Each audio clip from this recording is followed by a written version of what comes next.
বিদ্যা প্রথমে কি এর নাম সাবজেক্ট প্রথমে কি জানো সাবজেক্ট তো সাবজেক্ট কি আছে সে তো সে নাকি ছেলে না মেয়ে ছেলে এক্ষেত্রে সের পরিবর্তে কি হয় কি হয় তো একজন এটা কি হয় একজন ভালো চলে তাহলে হি এর সাথে অক্সিলারি ভার্ব কি হয় ইজ হয় কি হয় যেহেতু এটা থার্ড পারসন সিঙ্গুলার নাম্বার যেহেতু থার্ড পারসন সিঙ্গুলার নাম্বার এই কারণে একসাথে কি বলবো ইজ হয় কি বসে ইজ বসে তাহলে ইজ যেহেতু বলছে কি দা একজন তাহলে ইজ এর মানে কি দা ভালো শব্দের ইংলিশ কি এই সামনে জি ডাবল গুড আছে না গুড ছেলে ইংলিশ কি দা জি ও ওয়াই বলছে ওটা হচ্ছে এবার 2 নম্বরে বলছে আমরা বিদ্যালয়ে যাই এর সাবজেক্ট কোনটা আমরা ইংলিশ কি দা আমরা ইংলিশ হচ্ছে উই তো উই আমরা বিদ্যালয়ে যাই যাই বিদ্যালয়ে যাই ইংলিশ কি দা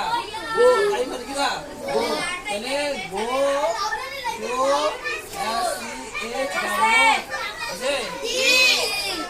তারা ক্রিকেট খেলছে তারা এর সাবজেক্ট কোনটা তারা ইংলিশ কি দা দে আর দের সাথে অক্সিলারি ভার্ব কি হয় দের সাথে আর বসে কি বসে দে আর দেতে খেলছে না তো দে আর নট কিরা প্লে মানে খেলা করা আর খেলছে মানে এটা রানিং চলমান তাহলে সেখানে লাগি দা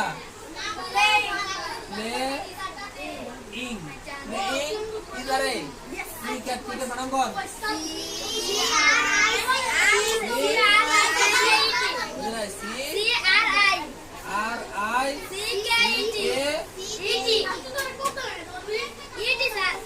ক্রিকেট ঠিক আছে এ হচ্ছে দে আর নট প্লেইং ক্রিকেট তারা ক্রিকেট খেলছে না আমি একজন ডাক্তার নই আমি একজন কি নই এখানে সাবজেক্ট কোনটা আমি কি করে আমি কি আই আর আই এর সাথে অক্সিলারি ভার্ব কি হয়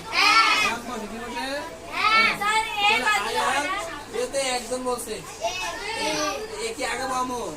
যেহেতু কি নয় বলছে তাহলে আই এম নট এ কিটা একজন কি ডক্টর